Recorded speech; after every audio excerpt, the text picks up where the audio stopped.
to a wealthy family, but a prophecy changed his fate by saying that the family business would be ruined by his birth. The only solution would be to send him to live a simple life. Since that day, Jian lived with a very skilled monk and began to practice martial arts, determined to break the prophecy. The story begins in a temple consumed by fire. Elders and disciples try to put it out using everything they have access to. They prioritize getting people out of there. At that moment, a master merchant approaches and is paralyzed when he sees the height of the fire. He desperately asks where his son Jian and his wife are. A disciple addresses him as a leader and tries to calm him down, saying that everyone has already been safely removed from the temple. No one was injured. The man breathes a sigh of relief at this news. Suddenly an explosion happens inside the temple, and the men are thrown away. The woods were scattered all over the area. The master merchant saw all his hard work being destroyed. The scene changes to a nearby shelter. A woman tries to calm her son by saying that everything will be fine and his father will take care of everything. This boy is our protagonist, Zhang Jian. He looks at his mother with tears in his eyes, while she continues to say that everything will be fine. The next day has arrived, and we can see that there is nothing left of the temple. That merchant receives a skilled monk at home, and they talk about yesterday's incident. This merchant is the father of the protagonist, and his name is Zhang Doyan. In front of him, the monk Jumo says that he came here to say something very important. He remembers mentioning earlier that he has a small ability. Zhang says that he remembers this conversation. The monk then feels comfortable talking about a prophecy he saw. He says that he has no good news related to the child's fortune. Zhang asks if he is talking about his son Jian. The monk confirms that he is. The father asks, worried if something bad will happen to him. Jumo replies that not exactly. Zhang then questions if it is something bad related to the family business. Jumo takes a deep breath and the man shouts, asking him to be clearer. The monk says that it is nothing related to Jian's life. The merchant is a little more relieved. The monk goes straight to the point and tells him that the child's poor luck is slipping away. Zhang doesn't understand anything and asks what this means. Jumo says in detail that wealth will come in, but it will be like pouring water into a broken jar. The hole in the jar is bigger than the wealth that comes in, so it's natural for fortune to dry up. The merchant is in shock and asks if in this case Jian is the reason for the hole in the jar. He understands that if this is his son, is destined to ruin the family. The monk confirms his assumption. Definitely his son will destroy the family. Zhang starts to cry, saying that this child is the thing he has waited for the most in life. Jumo interrupts the merchant's lamentations and says that he has a solution. Hope arises in Zhang's eyes.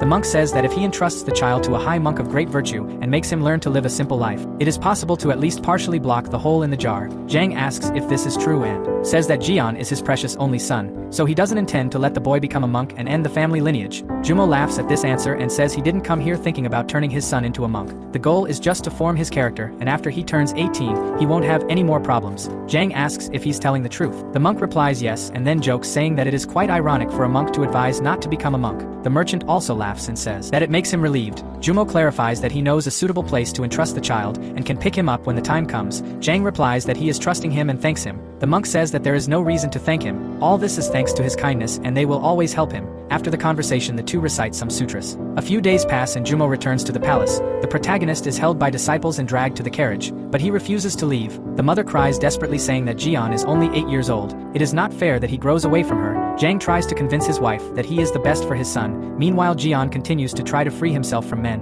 Zhang explains to his wife that they have nothing to worry about because Master Jiang Mok personally agreed to taking care of the boy. This makes the mother even more worried because Elder Mok does not have a good reputation. His temper is enough to keep everyone away. The monk Jumo is silent, listening to the conversation. Zhang asks his wife to hold out only for 10 years. After that, he assures that Jian will return home. At that moment, the protagonist screams for his mother and begs her to help him. This makes the woman's decision even more difficult. He is dragged and holds on to the door of the carriage. The monk admires the strength of the little one. At that moment, Zhang tells his son that if he does not do this, his family will be ruined. In addition, they can be fatally punished by the heavens. So he asks his son to understand that the fate of the family is on his shoulders. Hearing this was not comfortable for the child. He just accepted fate and got into the carriage with watery eyes, but he despaired when he started to leave the palace. Meanwhile, the monk thanks the family for their trust. The scene changes to a few hours later. Jian was left on an isolated mountain. He wipes his tears while saying that he feels like an abandoned cat. Even after begging, nothing has changed. He finally understands that he has to accept reality. The boy notices a ladder next to him and sees a man at the top. Jian looks at the man and says that the reality is that he will now have to live with that skinny old monk for the next 10 years.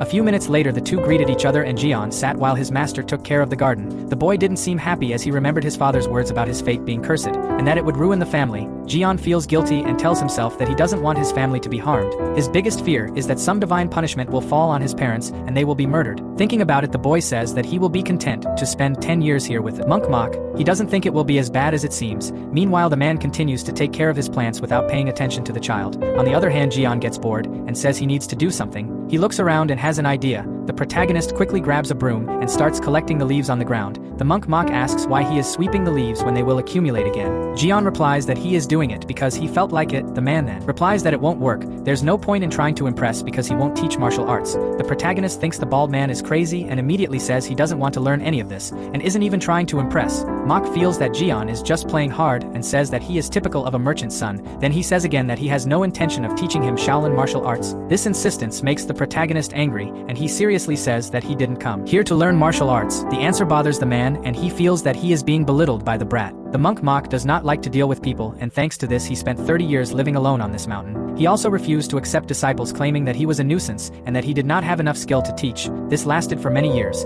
until last week he was summoned by a superior monk. He told Mok that loneliness becomes unbearable when you get old, especially with no one to talk to, so he advised him to consider bringing that boy to live with him. Mok refused the proposal, initially saying that he didn't want to take care of any brats, but the monk said that it was a request and a destiny given by Buddha. It was thanks to these words that Mok he accepted to stay with the protagonist. He received the information that Jian was the son of a famous merchant, so he thought that this responsibility was in his arms because no monk wanted to deal with the boy. At that moment Mok laughs, asking if the boy expects him to believe that he is not here to learn martial arts. The man then gets serious and questions what he came to do in the mountains. In the end it doesn't matter what he says because his parents hope he leaves here learning martial arts. After saying that, the monk turns around and says he will teach him some moves to return home. The protagonist gets angry and shouts that he is only here because they said he was cursed and had to spend 10 years with a superior monk. Mok is caught off guard. Jian adds that now he can't go home. The monk obviously doesn't believe it and thinks that they lied to the boy. He assumes that the miserable parents want to establish a connection between Jian and Shaolin, even if it means deceiving his son. At that moment Mok hears the boy sobbing and asks him to wipe away his tears, then orders Jian to go to the bedroom and change these clothes because the look is bothering him. The protagonist asks what the problem is. Mok replies that the flashy clothes are an obstacle in the mountains. The protagonist says that it was his mother who chose these because they were the simplest.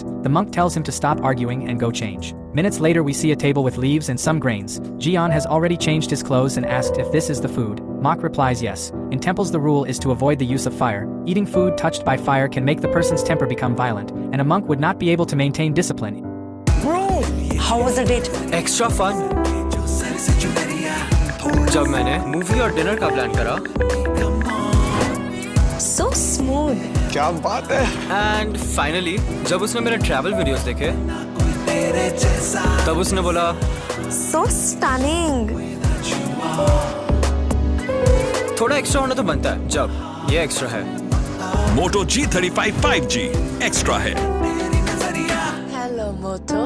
If he got angry frequently, the protagonist looks at the food without believing that he will have to eat something raw. On top of that, these clothes are so rough that they bother even standing still. At that moment Mok says it's time to eat. Jian asks why he gets angry so often if he eats this food every day. The monk replies that he didn't feel angry today and asks where he got it from. The protagonist soon replies that he heard his curses at him. This makes Jian believe that the monk is so hateful that he is giving him this inedible food. Mok is annoyed that his meal is being called inedible. This is the first time anyone has the courage to treat him like this. The man believes that the protagonist is provoking on purpose, but this thought comes out of his head when he sees that the boy's eyes convey innocence. Mok then takes a deep breath, understanding that it is just a curiosity. He explains that there is no need to use fire because the food tastes good even without cooking. In addition, they can save firewood. Jian is still a little skeptical and thinks that the man only does not cook because he is too lazy to go get firewood. He then offers to fetch it and adds that he will only take the wood that is on the ground so as not to hurt anything alive in the temple. Mok can't control his anger after these words and says that just because it's on the ground doesn't mean it's a waste. Over time the wood rots and enriches the soil, so the trees grow strong. Jian is shocked by this information and asks if taking the logs means stealing food from the trees. The monk is surprised by the boy's ease of misinterpreting. The protagonist says he won't go around to get any firewood because his clothes could end up spoiling and he intends to wear it for 10 years. Mok feels that the brat is complaining about the clothes he received. His veins even pop out just thinking about it, but he takes a deep breath and asks Jian to eat. The boy obeys and asks if he can take more. The monk denies, saying that if he eats too much he will be lazy, and laziness is a spiritual sin. Night has come and it seems that the food did not do much good for the boy. He ran into the forest and could not hold back. The noise ends up waking up the monk and he realizes that Jian is putting it all out. Mok deduces that it's a result of never having raw food. A few days later the protagonist lies down totally bewildered. He says that 2 weeks have passed and he can't control his physiological needs after eating that food. Jian wonders if he should look for some fruit on the mountain. Suddenly the monk appears and asks if he has been hiding around. The protagonist is frightened by the sudden appearance. The man notices some bruises on his hand and says that he may end up tearing his clothes while wandering through the mountains carelessly. In Addition, his shoes are already starting to wear out. Jian confesses that he left because he was too hungry. Mok replies that he is only hungry because he walks around, but the protagonist believes that it is because the portions are too small. The man disagrees. He says that people can live well by eating anything, just believe that it is enough. Jian lowers his head and sadly replies that it is difficult to live like this. Mok says that it is more difficult to do good things and avoid sins that bring punishment. Difficulties are part of the path, and he needs to adapt. The protagonist becomes sadder and sadder when he realizes that the man has no intention of helping him. Anyway, he is determined not to go hungry. At that moment, the monk turns around and starts to leave. He says he needs to do something and asks the protagonist not to leave here. Jian, he remembers the words spoken by the bald man about standing still so as not to feel hungry and decides that from today on only he goes to sleep all day. The monk looked back when he heard a noise from the boy celebrating and didn't understand anything. The protagonist feels that this is a very smart idea. Later that day, the man decided what he had to do and returned home. The scene he found was the boy sleeping all awkwardly between the sheets. Mok screams, asking why he is relaxing like a spoiled child when the sun is shining outside. This scream was enough to make the protagonist wake up scared. He immediately defends himself by saying that it was Mok who told him not to move unnecessarily. That's why he's trying to sleep. The monk takes a deep breath and says that laziness and not walking unnecessarily are two different things. Eating and sleeping all day makes him an animal wasting food. The protagonist didn't like the comparison. Mok turns around annoyed and leaves the place. The boy doesn't understand anything and wonders what he should do. A few minutes later, the monk prepares to meditate. The protagonist begins to spy from inside the room and pays attention to every detail. He wonders if Mok is reciting sutras like the other monks, then puts on his shoe and decides to see it for himself. He approaches and asks if Mok doesn't normally ring a wooden bell and reads a book aloud while reciting sutras. The man replies that he has no reason to make too much noise when one is deep in the mountains, so he reads with his eyes and beats the wooden bell with his heart. That's why it's so quiet. Jian is surprised and confesses that he finds it strange when there was no noise. The bald man asks if he thinks that singing loudly for no reason will help achieve enlightenment faster. The protagonist is annoyed by the way he speaks and mentally calls him a stingy man. He believes that the monk avoids making noise because he doesn't want to feel hungry. At that moment, Mok asks the boy to stop disturbing his meditation. Jian obeys and returns frustrated to the room. He feels that it doesn't matter what he says because in the end he will always get scolded. Suddenly a light goes on in the boy's head, and he has an idea. The protagonist thinks that if he imitates everything that old man is doing, it will be better. Maybe he can get some tips if he observes how he moves little and doesn't get hungry. The next day arrives and the disciples wake up when the sun has not even risen yet. They clean the whole temple and tidy up things. At that moment, the monk gets up and in an instant, he organizes all the blankets. The protagonist realizes this and is shocked, thinking that it is magic. Mok looks at him and says that if he has woken up early, he should not lie down like a lazy person. After that, the man comes out and stars in him quickly arranges his sheets. He tries to imitate the man, but it gets a mess, so he just leaves the sheets the way he got and leaves. Jian begins to follow the monk and hides behind the trees so as not to be discovered. At that moment, he notices the way Mok climbs the stones and it leaves him open-mouthed. He wonders how the man floats so lightly like that. The technique used by Mok is called Shaolin, and the boy is determined to learn even if it means following the monk's footsteps sneakily. At that moment, the man begins to meditate. The protagonist is hidden behind one of the trees and repeats the same process. Meanwhile, in other temples, the monks and disciples also do the same process. They wake up before the sun and begin to meditate. A few hours pass and the day has already dawned. The protagonist is still imitating the monk and he complains about the delay. The boy deduces that the old man comes here every morning just to sleep. At that moment, Jian is betrayed by his own stomach that makes a loud noise and gives away his location. Mok says that he should at least be silent if he wants to follow him secretly. Jian replies that there is no way to avoid it because he is hungry. The monk sighs in frustration, saying that even meditating in peace is difficult. The protagonist notices a white thing come out of his mouth and goes straight to the monk's nose and asks what it is. Mok calms down, telling himself that in the end this brat is just a curious child, just like children are at his age. The man then wonders if he should explain all this to someone who is not even his disciple. The protagonist's innocent eyes end up captivating the guy, and he decides to tell a little because it's not like this technique is secret. Meanwhile, Jian stays downstairs waiting for an answer. Mok says that the practice he is doing now is a secret internal energy method called Ijin Jing, and what he saw resembling smoke is called Qi. The protagonist is surprised. Mok adds that Qi energy exists throughout the universe and you can live a healthier life by absorbing it into your body. This information catches Jian's attention, and he deduces that this is why the old man never feels hungry, because he has been secretly absorbing Qi. All along, the monk explains that if you do this daily, you will be able to absorb it throughout your body and accumulate. After that, it becomes what martial artists call internal energy. The protagonist gets excited hearing this and mentally says that it is much easier to eat air instead of feeling hungry all the time, so he decides that he has to secretly learn how to absorb Qi like the monk does. At that moment, Mok gives him the green light to stay by his side while he does the training. But the only thing he asks is that the boy does not interfere. Jian agrees and goes back to the back of the tree. The man looks at him and has doubts if the boy gave up. The guy says to himself that he would definitely teach a Taoist technique if Jian asks something more,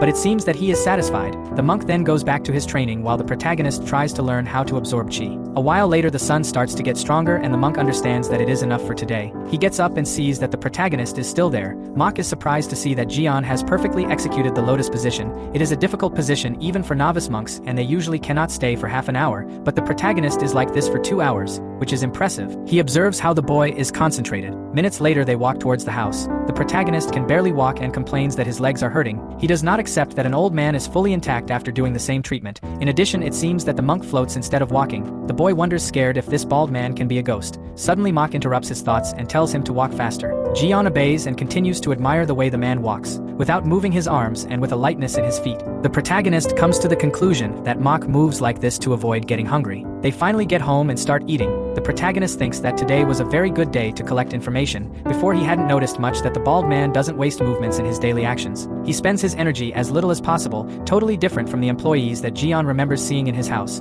Suddenly Mok scolds him for wasting time thinking instead of eating. The boy immediately turns his attention to the meal. The monk observes confused that today the protagonist has followed him since dawn and repeated all his movements, as if imitating his actions. After eating, the two sit together at the monk's study table. Jian feels that the atmosphere has become tense and wonders what the old man is thinking. At this moment Mok says that the book that the boy took is basically about teachings and duties for monks. It is difficult for an 8-year-old child to read alone. Jian agrees that the scripture is too difficult for him. The monk replies that he has no need to make an effort because he is not even a disciple of Buddha, so he has no obligation to learn. Jian replies that he understands. Mok admires the way the boy always answers, clearly and precisely. He thinks he may have to buy something from the brat's age, at least for him to feel more included. Soon the monk shakes his head negatively and wonders why he would do this for this child. After all, at some point he will get tired and give up reading. At that moment Jian gets up and looks for another book on the shelf, still complaining that his legs are numb. At least now he doesn't feel so hungry. Suddenly he hears a noise outside the house and asks what the old man is doing. Mok does his daily exercise and Jian repeats the movements. The guy looks scared, wondering if this brat intends to imitate him all day because he has nothing else to do.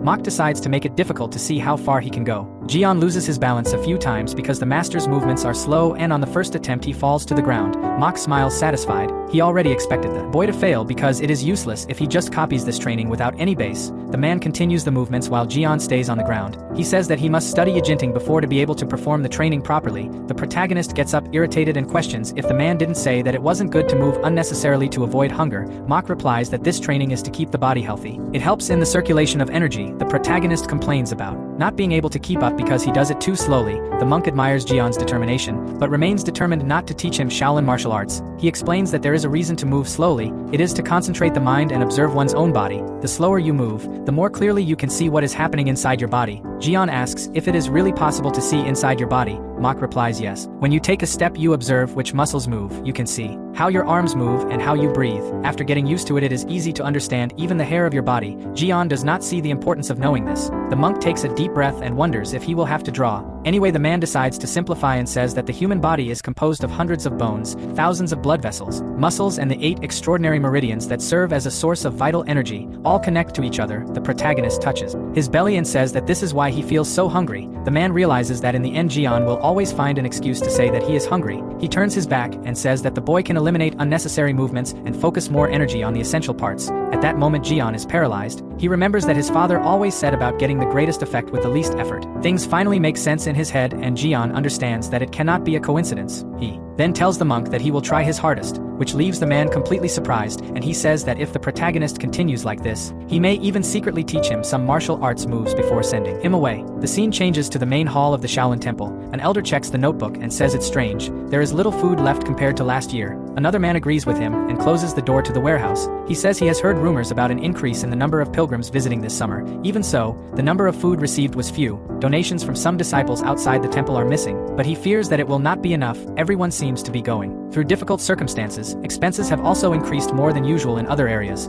The man adds that it is worrying and probably the next year will be difficult for everyone. The elders comment that they have never experienced anything like this. It is as if wealth is leaking from a broken jar. Winter arrives. Even with the heavy snow, the monk Mok follows his routine. The protagonist wraps himself completely in the blankets while complaining about the cold. He remembers how his house was always well heated, but here the monk denies any access to the fire. Even so, the protagonist preferred not to say anything to the man. The monk was even surprised because he expected Jian to ask to go to the temple. But he didn't say a word. Mok understands that he can't let the situation continue, because the boy could end up passing away from frozen, since his body is not prepared to withstand this temperature. His reputation would be much worse if he let the son of a famous merchant pass away. Then the monk decides to check if the oven is still working. Meanwhile, the protagonist keeps repeating to himself that he won't be a burden to his mother. A little later, the fireplace is turned on and the boy is warmed up. Mok complains silently that the chief monk left a child in his care, even though he knows he hates dealing with people. At that moment, he puts the wet towel on Jian's forehead while the boy is sick. Mok says it's very strange. The cough keeps getting worse even with the room hot and the fever hasn't subsided. The monk thinks about whether he should go to the main hall to get some medicine, but people may ask why he didn't take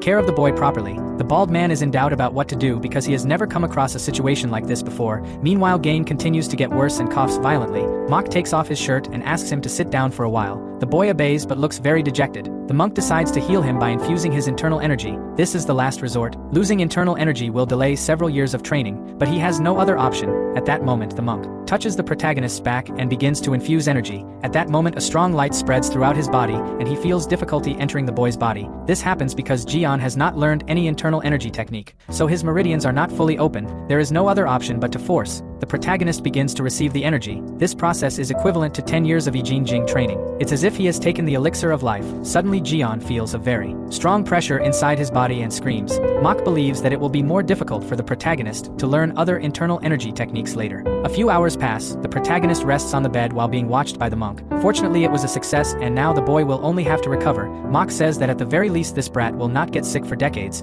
Even if he is seriously injured, he will recover much faster than the others. But the man regrets having lost 10 years of training. He decides to take it as if he had saved a poor soul. Mok checks on the boy and feels a little guilty for having neglected him. In addition to getting sick, the boy became much thinner than expected. When he got here, he looked much healthier. Mok takes a deep breath thinking he made a lot of mistakes. He always believed that he should keep as much distance as possible from people, but now he is feeling sorry, a feeling that had been excluded from his life many years ago. Your disciple. At this moment, Mok is positioned to begin his meditation and thinks that perhaps understanding the suffering of others will help him to eliminate his own attachments. He may even find the path of wisdom that Buddha spoke of. 3 days later, the snow decreases considerably. Mok asks if Jian has finally woken up. The boy says he feels more refreshed than usual and asks how long he slept. Mok widens his eyes, surprised that the brat doesn't remember anything. He also seems to be unable to notice the changes in his own body. After that, the two will meditate outside. Jian doesn't feel cold even sitting in the snow and thinks that now he will finally be able to fill his lungs with air. The bald man looks at him, believing that this time his training will be easier. After all, his meridians were opened during the complete cleaning of the body. Mok hopes that the boy will take advantage of the opportunity.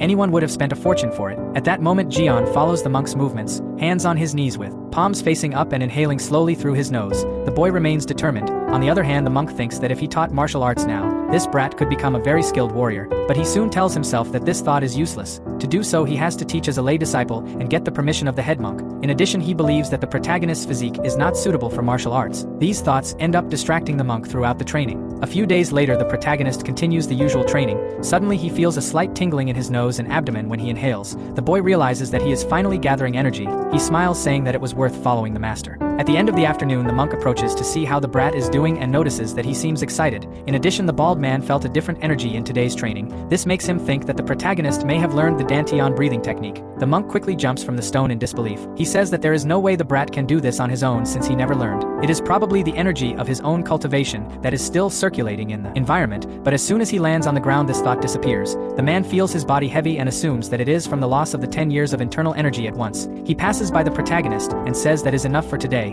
Jian asks for a few more minutes, but soon realizes that the monk is not in a good mood and obeys. The next day, the snow is almost all gone. Jian celebrates that he can now see through his body. He raises his hand, saying that he can even lightly feel the breeze passing through each strand of hair. The monk feels a strange energy again, but assumes that it is his own. He soon explains to the protagonist that the cultivation of reverse energy improves muscles and bones to suit martial arts. This means that if he learns the martial arts of Shaolin while in a state of reverse energy cultivation, his body will become stronger and his bones will become more resilient. But the monk makes it clear that he doesn't need to put in the effort because so far he hasn't learned any martial arts. Jian agrees and says that he just wants to stay without feeling hungry. He even gives a satisfied smile. Mok is impressed that the boy is dedicating himself every day to the difficult training for not feeling hungry. If it continues like this, it is possible that the energy of reverse cultivation will respond. He does not know what he will do if this happens. A little later, spring arrives and Jian reaps some fruits. He continues training hard between all seasons, firmly determined. 3 years pass. The monk Jumo arrives for a visit at the temple. He wonders how that boy is after these years.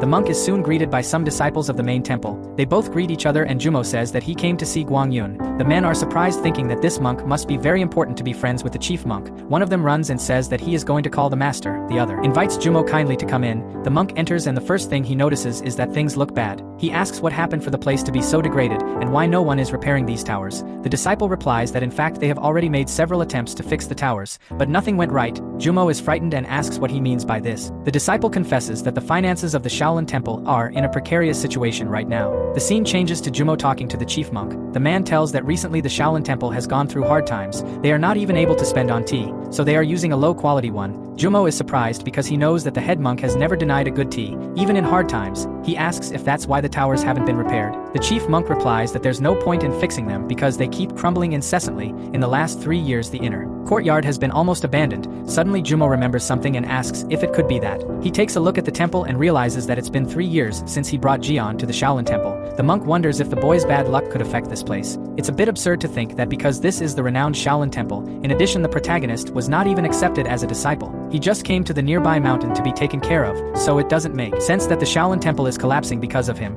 Jumo believes that it is only a coincidence and tells the chief monk that as much as it is not normal, he can help with money from his sect. The chief monk kindly thanks him for the generous offer, but explains that fortunately the harvest in Sadap has been abundant every year, so they don't have to worry about food. Jumo is scared to hear this because it is exactly part of the prophecy about the protagonist. Things go well, but there are always more expenses. It is like trying to fill a leaky jar. Jumo starts to back down and the head monk asks if he is already leaving. Jumo replies that he intends to hold 10,000 worships for Shaolin in the temple hall. The man asks scared why he is going so far through the temple. The truth is that Jumo feels guilty for bringing the protagonist here, and all this happened, so he doesn't think it's fair to stand by doing nothing. The chief monk reminds the man that he is no longer young enough to make that much effort, then asks why he is acting like this all of a sudden. A little later, Jumo kneels in the temple hall. He says that he will not let Shaolin be ruined, at which point the monk begins to bow to the Buddha statue. Years later Jumo meets with the chief monk. The man asks him to stop because it can be dangerous. He is no longer young enough to bear 10,000 bows. Jumo only asks if the temple has improved this year, but receives a negative answer. The man then returns to the temple hall. The chief monk recognizes that he cannot stop him. In addition, the Shaolin weather is with the atmosphere better thanks to Jumo. Some young monks have volunteered to offer 1,000 and even 10,000 bows. The chief monk tells himself that he will have a big chevron when all this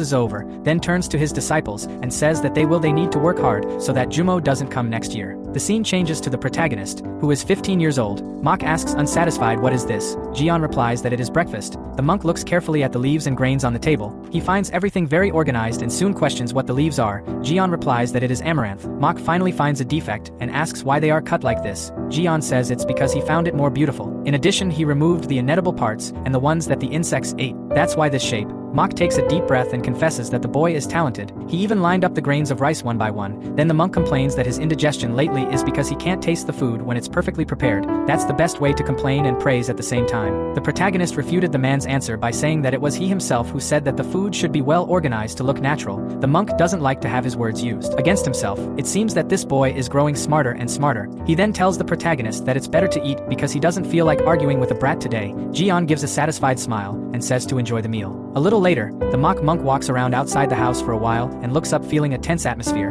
He wonders if it's due to Shaolin's financial problems, but comes to the conclusion that it has nothing to do with it. The man doesn't know what's going on lately, but he keeps having this strange and uncomfortable feeling that he can't identify. Every day this feeling returns and he doesn't know what it can be. Mok sighs and asks what the source of this frustration is. Meanwhile, Jian sneaks through the door and realizes that there is something bothering the bald man. A few minutes later the monk enters the house and finds everything extremely organized. This makes the man angry instead of happy. He looks carefully at every detail and says that this is the reason for his discomfort. That's why he feels so uncomfortable and frustrated. Mok thinks that the protagonist has an obsessive organization. This would prove why he has been acting stranger and stranger lately. In fact, in all the 7 years they live together, he has never seen him relax. The boy is in fact determined. The scene changes to Mok taking care of his garden, while Jian collects all the leaves on the ground. He notices that the protagonist's movements are lighter and lighter. His shoulders hardly move and he is a little polished. In general there is no wasted movement. This leaves the monk surprised because even if he knew that Jian was trying to imitate his steps, He never thought that the boy would be so equal. In addition, the technique used can only be mastered by those who know how to control their inner energy. Suddenly the monk decides to stop everything he is doing and calls the protagonist. He remembers that in all these years he has not taught any martial art to Jian, but those who see this boy may think that he secretly learned Shaolin techniques. This would put Mok at risk. So he asks how Jian learned to take these steps. The protagonist seems a little surprised by the question, and the next moment gives a smile, saying that he finally realized he can now walk like his master. Mok is surprised to realize that Jian was able to learn martial arts just by copying what he did. He refuses to believe that it is true because until a while ago the protagonist was just a child who didn't even know what IQ was. The monk asks a new question about when it started. Jian says that until yesterday he couldn't do it very well, but he tried today and it just worked. He explains that he has been trying since. Mok said that to avoid hunger you just don't waste energy on unnecessary things. During these years his head reflected on how he could achieve maximum results with minimum effort. The monk is frightened by this answer and believes that even with effort it should be impossible to learn. So he asks if Jian really thought he moved minimally to avoid hunger. The boy asks surprised if that wasn't it. Mok looks at him with a silly face and then asks for his hand. Jian obeys and wonders what the guy is trying to find out. The monk checks the protagonist's meridians and discovers that he has internal energy. Not only that, it's like the kid has at least 20 years of internal energy. Mok is impressed because he never taught him any breathing techniques and he never had time to secretly train. It doesn't make sense that he has accumulated so much inner energy. He decides to better understand how this happened and asks how Jian has been breathing every morning. The protagonist makes the movement of inhaling and exhaling, then says that if there is one thing he has done is consume a lot of air. Mok is scared to see that the boy is breathing qi. Now it makes sense. For 7 years he has been practicing the Hengong technique. The monk begins to remember that a few years ago he opened his meridians. Probably his consistent practice of Hengong allowed him to accumulate inner strength without knowing it. At that moment the protagonist interrupts the man's thoughts and asks why he is so serious. The monk tries to disguise it by saying that it is nothing and explains that the step he performed is a Shaolin technique called Bulyang Shinbo. The monk asks how he managed to imitate so perfectly. Jian replies that he observed that Mok always walked without moving his shoulders. In addition, he steps lightly while looking ahead. The boy shows in practice how it is. Mok watches paralyzed as the protagonist performs Bulyang Shinbo's enhanced technique. It's as if the boy had invented a different type of step within the original technique. Initially Bulyang Shinbo was prepared as a combat technique, but this boy's steps are not for combat. It seems that he is trying to reach his destination with minimal movement and maximum speed. While Jian is happy to retrace his master's steps, the man worries thinking about what he should do now. A little later the night comes, the protagonist sleeps comfortably, but Mok continues to reflect on what happened today. He believes that there are not many disciples of the second Shaolin generation with body control like this. Moreover, most of those disciples are 20 years old, while Jian is only 15 years old. It seems crazy to think that he has incredible control without learning any martial art. The man blows out the only lit candle to rest, but soon a concern comes to his mind. He fears that Jian will continue to accumulate inner strength and end up using it recklessly. If this happens he may fall into qi deviation. The monk thinks if it is better to teach him the correct way so as not to have danger in the future, but he knows that to do this depends exclusively on the permission of the chief monk. The man decides that he will solve it later and lies down to sleep. The next day at the Shaolin temple, the chief monk receives a visit from the supervising monk and says that it is fortunate that donations are returning to normal. Finally the difficulties are being resolved. The supervising monk named Going says that he is sure that the finances will recover soon. It is only a matter of time. The chief monk says that the last few years have been very stressful. Now everything is going back to normal. At this moment the monk takes his rosary while saying that everything is thanks to Jumo. Buddha did not ignore his virtuous acts and accepted his bows. Going agrees and asks if the chief monk does not intend to talk to the administrators now that things are improving. The man seems confused by the question. The supervising monk says that it is rare for so many disciples to face financial problems at the same time, but it may end up happening again and they need to be prepared, such as increasing the temple assets to avoid similar situations in the future. The chief monk firmly replies that it's not possible. Many people are starving right now and can pass away if they don't help. The supervisor is a little shocked by his tone of voice. The chief monk adds that they are monks before being members of a martial sect, so the main goal is to help everyone. Going quickly apologizes and says he won't talk nonsense anymore. The monk smiles and says that everything is fine. The scene changes to the protagonist in the middle of the forest eating the fruits he collected. He is happy to have walked so far without feeling hungry. His thoughts go back again to his master and Jian remembers that the man has been very quiet lately. He complains about trying to guess and says that none of this would be happening if the bald man spoke openly. Suddenly a breeze passes behind him and a voice asks what the boy is eating with such excitement. The protagonist is so scared that his fruits fall to the ground. He stutters asking who the man is. The monk apologizes for the fright.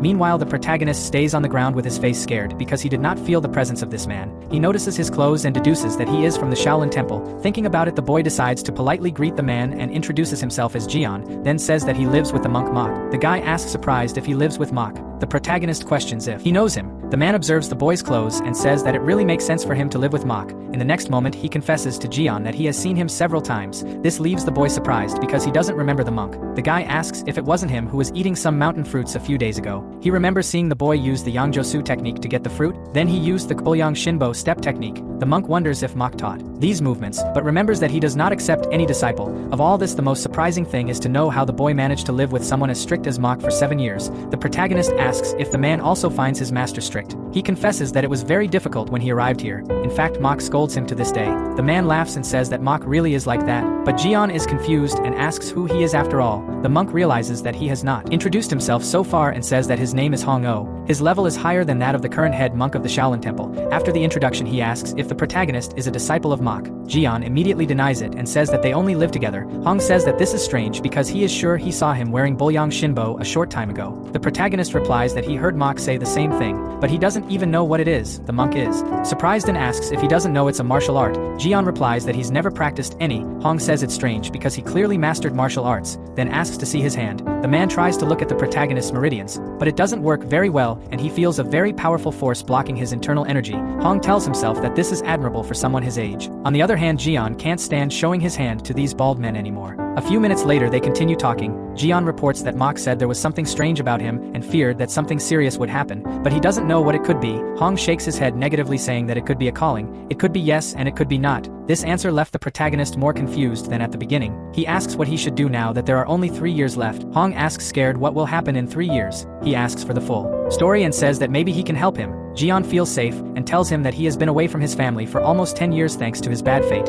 It all started when he was 8 years old. Half an hour after the protagonist finishes his story, Hong is paralyzed, realizing that this 15-year-old boy learned martial arts only by imitating Mok. He believes that Jian is a truly rare talent. If he learned some simple martial arts techniques, he would definitely be hailed as a rising star. At that moment, Hong says that the head monk's vision of handing him over to Mok was really amazing. The protagonist soon asks what he should do now that there are only 3 years left. Hong asks him to calm down because there is nothing worse than living with an evil guy like Mok for 7 years. The monk adds that worry sickens the body and Buddha will not abandon the merit he has accumulated so far. Jian confusedly replies that he has not accumulated any merit. Hong thinks about it and wonders what he should do. He then asks the protagonist not to talk about his visit to the monk Mok. Jian replies that he cannot lie to his master. The monk says it's not a lie and adds that it's just to surprise Mok later. The protagonist believes the man and agrees. Hong then says goodbye, saying he needs to go now. The two greet each other and the man leaves. Jian is alone and realizes that this monk walks even faster than Mok. Maybe I could learn to walk like that one day. A little later the scene changes to the Shaolin Temple. The chief monk asks what Hong came here to do. The old man asks if that Mok child is practicing martial arts even if he is not a disciple. The supervisor asks if Hong is sure of it. The chief monk says that Jian has been in Shaolin for 7 years. It would be strange if he didn't know at least a little bit of martial arts. Hong angrily asks if the boss is plotting with Mok, pretending that the boy is not a disciple.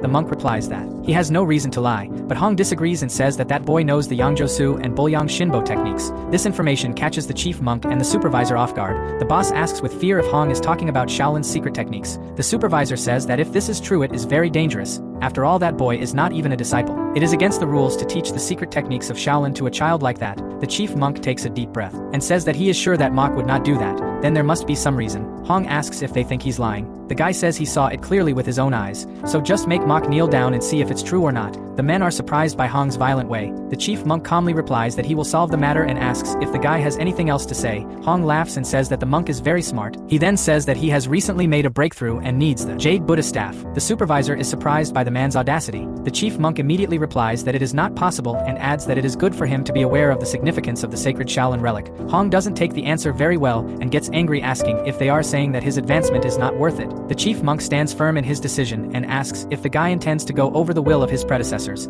then reaffirms that he will not change his answer. This makes Hong even angrier. The supervisor seems to guess the reason for so much desperation to acquire the Order of the Jade Fire. Only the head of the generation can use the authority of the Order of the Jade Fire to alter any rules or principles he deems necessary. Hong already has a ban that prevents him from accepting more disciples, so he probably wants to use the decree to lift the ban. The supervisor deduces that the monk wants to steal Mok's child and use him as his disciple. Suddenly Hong starts yelling at the chief monk, asking if he is refusing to deliver the Jade Fire Order. The chief monk tries to keep calm and remembers how this guy has a difficult personality. From a young age he had a violent tendency and loved to bother others. He received reprimands from his master every day, and even after getting old nothing changed. At that moment the chief monk moves his rosary, while saying that manages to manage up to 2 shirts in a day. The supervisor tries to stop him, but the monk replies that this is not a violation. Hong gets excited and says he will keep his promise. The supervisor looks totally frustrated as the man says goodbye. At the end of the night Jian walks through the forest with Mok. The monk realizes that his step has improved a lot since the last time, but he has no idea how his technique keeps improving without any teaching. Suddenly the monk notices that the protagonist is smiling and asks why he is happy. Jian stops for a moment and replies that he can absorb more qi during these hours of the morning. He says that he has compared it to the qi he absorbs throughout the day, so he is sure that the best is. During the night, Mok asks scared if he is saying that he absorbs qi all day. The bald man thought that when Jian disappeared it was because he was picking fruits.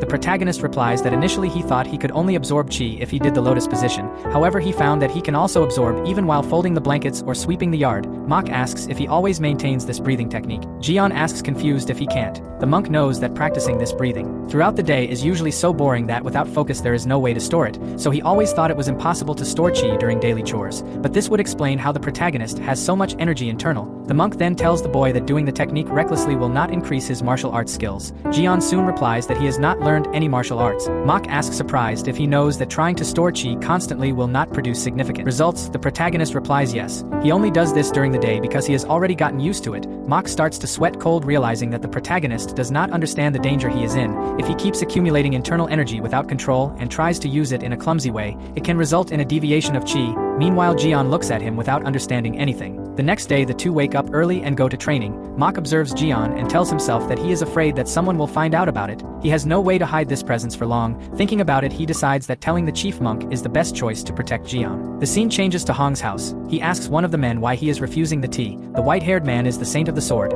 His name is Ian Gang. He tells Hong that when it comes to a mad monk's tea, one should not just drink it without caution, then asks if it is not Hong who is used to making tea with poisonous herbs. The black-haired boy is a disciple of Gang and his name is Myung. He is shocked by the possibility of taking something poisoned. At that moment Gang drinks some of the tea and Hong is eager to hear what he has to say. Gang says it's good, but didn't know Shaolin had such toxic plants. Hong replies that he secretly cultivates it in his private garden. The root is medicinal, but the leaves are highly toxic, so eating them incorrectly can be fatal. Gang yells, asking if he thought about giving it to his disciple. Hong says he needs to taste it to avoid falling victim to any random poison in the future. Gang replies that he might be right and praises his knowledge of poisons. He even remembers that that guy from the Tang family was furious. The monk replies that his mastery of poison is a level above that idiot from the Tang family. Gang agrees that in his youth there was no one to surpass Hong, but now that guy from the Tang family has become an immortal poison. Myung recognizes this name and is surprised because the immortal poison is one of the 10 best masters of martial arts. It is strange to think that the immortal poison of the Tang clan once stood below Hong in poison domain. Gang says that it is not that shocking and remembers that he has already lost to Hong in the sword technique. Myung asks scared if his master is seriously. Gang says it's true and that Hong is a great genius. His techniques in his youth were untouchable. Even his clan was left behind. Hong yells, asking why the guy is remembering these old stories. Then says that if he can't achieve enlightenment, it will be all his fault. Gang agrees to stop talking. If he admits defeat, Hong reaches the height of stress and asks if he came here just to bring it up again. The gang takes a deep breath and says that for the sake of the Shaolin Temple, it would be good if the man passed on his martial arts. The monk refuses this idea and tells him to take care of his own sect. Gang then asks him to admit that he lost, since his only disciple was Mok and he didn't learn martial arts. Gang adds that it's too late for the man to get another disciple, so he should just give up and confess that he lost the bet. Myung silently observes the discussion and comes to the conclusion that this bet was part of the internal conflict of the two masters. This is because they had many different opinions about martial arts, and to solve the problem they created disciples. So they bet that the result among the students would decide who was right. At that moment Hong says that everything would have been different if Mok was not so stubborn. Anyway, the man is not willing to accept defeat and asks Gang to wait a few more years. Gang feels hope when he hears this and asks if Hong has found any promising students to continue his legacy. The monk just replies for him to wait a few years. The guy starts joking saying that he hopes to be alive when this child can surprise them. Hong replies with fire in his eyes that he just needs to stay alive for 5 more years. This statement left both the master and his disciple surprised. Gang realizes that this guy is looking to get into trouble again. The scene changes to Mok at his house. He becomes thoughtful after receiving one of the chief monk's disciples at his home. The man asked him to go to the temple and take the child. Mok is worried because this visit means that they already know about the protagonist. At that moment he approaches and tells Jian that they need to go to the main monastery today, so the boy must be the most polite when he meets the chief monk and the elders. Jian doesn't seem to like the idea very much, and the man asks if he doesn't want to go, but the boy replies that he feels he will feel hungry during this journey. The monk doesn't believe that this is the complaint and says he will see if there is any cake left from the fall festival to take. The protagonist can't hide his happiness and says that they must go now, so Mok is shocked by the brat's audacity. A few minutes later they start to descend the mountain towards the main monastery. The protagonist remembers that 7 years ago he thought he wouldn't last long because of exhaustion, but now he manages to descend quietly without feeling hungry or tired. It's a big breakthrough for him. Meanwhile the monk follows in the footsteps of the boy behind. He watches carefully until he realizes that the protagonist has performed a new technique, the Great Arhat Zen step. This time the man cannot understand how Jian learned it because it is a technique he has never shown. These thoughts irritate the bald man, and he blames the chief monk for having chosen him to take care of this child. The scene changes to a few minutes later, with the two entering the main monastery. Jian finds everything very beautiful and organized. Mok motions for him to be quiet and says that inside the temple he can't make noise even when walking. The protagonist said he doesn't have to worry, and the man complains that this brat always has an answer on the tip of his tongue. Jian stops talking when he notices someone coming. At that moment 2 monks approach and ask the reason for the unexpected visit. Mok asks if he needs any reason to come here and replies that he came to see the chief monk. The men start to sweat cold, and one of them replies that he understood perfectly. The protagonist notices the monk stuttering and realizes that everyone really thinks Mok intimidating. Suddenly he catches his attention and tells the brat to be faster. Jian gets a fright and starts following him. They both arrive at the cafeteria and meet with the chef. Mok is surprised that Gryo is still in charge of the cafeteria. The guy replies that he gets restless if he is not working. As they talk the protagonist stares at the cafeteria wondering if this is where all the food in the Shaolin temple is done. Gryo soon notices the boy and asks if the monk has accepted a disciple. Mok asks if the guy can't see this boy's hair. It's obvious that he's not a disciple, just a child who is in his care. The guy gives a smile and greets the protagonist. Jian also responds happily. Mok asks Gryo to take care of the boy and serve some cakes while he goes to talk to the head monk. Jian and Gryo like the idea, so Mok says goodbye to the two and starts to leave. The chef asks the protagonist to wait a while he goes to get him a candy. The boy is obviously happy and thank. The next moment the chef comes back with 3 moon cakes. The protagonist looks at that dessert as if he were in heaven. His eyes shine and he says that it looks much more beautiful than those in his house. Jian even cries with happiness and prepares to eat. At the first bite he feels that he is in paradise and that he has found true joy. This is the tastiest thing he has eaten in recent years. Suddenly some voices interrupt the boy's moment and he looks trying to understand what happened. 2 men start fighting about something that ended up burning in the fire. Gryo calls the attention of a man who ended up burning all the ingredients. He says that now they need to hurry to prepare a new meal because it is close to lunch. The man quickly obeys. Meanwhile Jian approaches the door with his cake and watches surreptitiously. The cooks start to prepare a new meal and divide the task to be faster. The protagonist notices the way they act and says that this looks more like a battlefield. At that moment Gryo screams asking why men are so slow if they learn martial arts. Jian hears this and thinks it's strange because he didn't know that martial arts also helps when cooking. The boy observes the chef's movements and thinks that the guy is spending excessive movements uselessly. Moving just the fist would be enough. Suddenly someone yells at the boy to stop blocking the way and take all this out. The boy obeys and carries the basket of apples. Jian sees him complain that he won't be able to peel all this by himself before mealtime, so feeling bored he decides to help him pass the time, but the child refuses, saying that this is his job. Jian says that he is very good at peeling apples and in addition he will be sorry if he can't finish it on time. The boy asks surprised if he really wants to help and the protagonist smiles. Sometime later the two start the work. As we can see the protagonist lied when he said he was good at peeling apples. The boy tries to teach by saying that it is necessary to peel the skin very thin, otherwise the chief monk will scold him. Jian feels bad for not being able to cut a simple apple. The boy says that the fault may be the wooden knife. The protagonist thinks about it and asks if he can't use a steel knife. The boy replies that the chief monk thinks he's too young to use a metal knife. He sighs tiredly and says that today he will be scolded. At that moment Jian looks confidently at the apple as if it were his biggest enemy and says he'll solve it. After all, it shouldn't be that difficult. The scene changes to the chief monk saying goodbye to the gang. He notices the disciple Myung and feels that he has the potential to be the new star in the martial world. Mok has a familiar feeling and mentally says that Myung is very similar to Jian, but what is making him doubt is the fact that the sword saint comes to the Shaolin temple.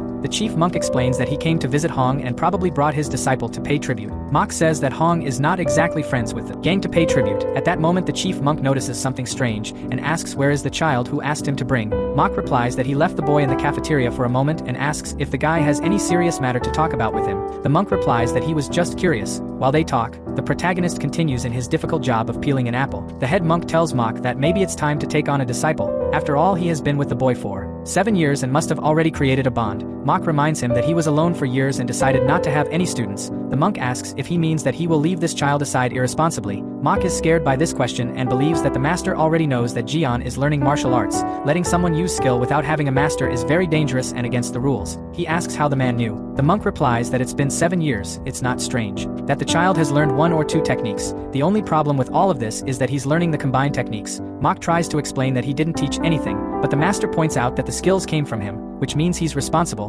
Mock understands and asks if they can accept someone who is from outside the sect. The monk says that he has already contacted Jian's family and received permission. This surprises Mock, because he didn't think that the master would be so far ahead. The monk explains that he did it because the children they have little potential, so it's good to invest in someone with true talent. He says that Mock can choose not to be the boy's master, but if he refuses he will have to be punished for teaching martial arts to a child who is not his disciple. Jian will be punished with the cutting of his meridians. Mock's punishment would be to live in seclusion for the rest of his life. The monk asks if he is really willing to go that far. Mock looks incredulous and thinks that it would not be so devastating for him to live in seclusion, but he could not let the protagonist suffer so much. At that moment the monk offers another option if Mock does not want to accept a disciple. The man asks what it is. The master says that he cannot leave a child out there using the Shaolin martial arts without any direction, so he will ask the senior monk Hong to be responsible for the boy. This is the worst option that Mock could receive, and he shouts that he does not accept this. Meanwhile, Gang and his disciples start walking towards the exit of the temple.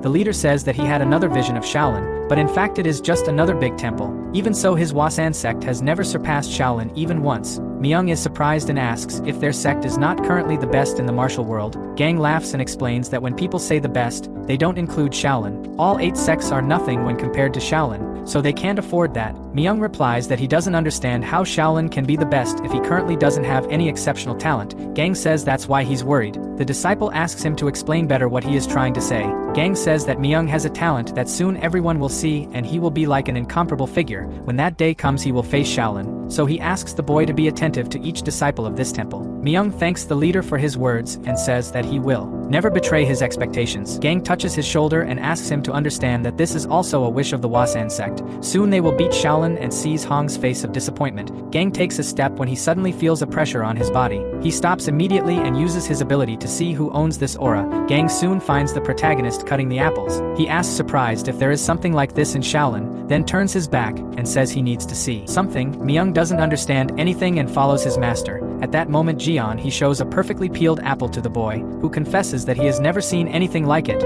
Even the chief monk can't do that. He praises Jian, saying that it was amazing. Meanwhile, the protagonist tries to do the same with another apple and complains that it is very difficult to make it perfect. The boy encourages him to continue. Jian thinks of a way to peel it in a perfectly round shape. Suddenly someone approaches from behind him and the boy asks who these people are. Gang replies that they are visitors to the temple and asks if he can watch what the boys are doing. Jian keeps peeling his apple and feels uncomfortable with these guys standing watching them. He ends up losing his skin by getting distracted. On the other hand, the men keep staring. Myung doesn't understand until now what his master came here to do. He then activates his ability and can perceive the strong energy exuding from the protagonist. The guy is surprised, wondering who this boy is and why he uses energy to peel the apple. At that moment Myung calls for his master, but the man tells him to watch in silence. Gang realized that his disciple also saw the energy. He turns his attention to Jian and assumes that the boy is around 15 or 16 years old. Even at this age, he already shows a lot of talent for fencing. At that moment, the protagonist finishes another apple